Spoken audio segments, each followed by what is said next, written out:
Ce n'est pas un virus où je te touche, tu attrapes le virus, tu meurs. On n'est pas du tout là-dedans, on n'est pas dans un jeu vidéo, on n'est pas dans le film Contagion. On est sur un virus qui se rapproche plus du virus de la grippe ou de la gastro.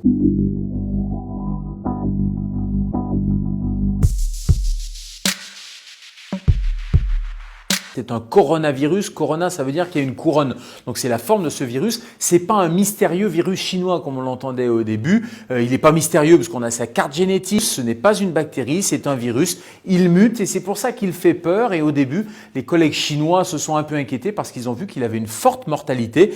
Mais plus le temps a passé, plus on s'est aperçu qu'il n'était finalement pas si méchant que ça.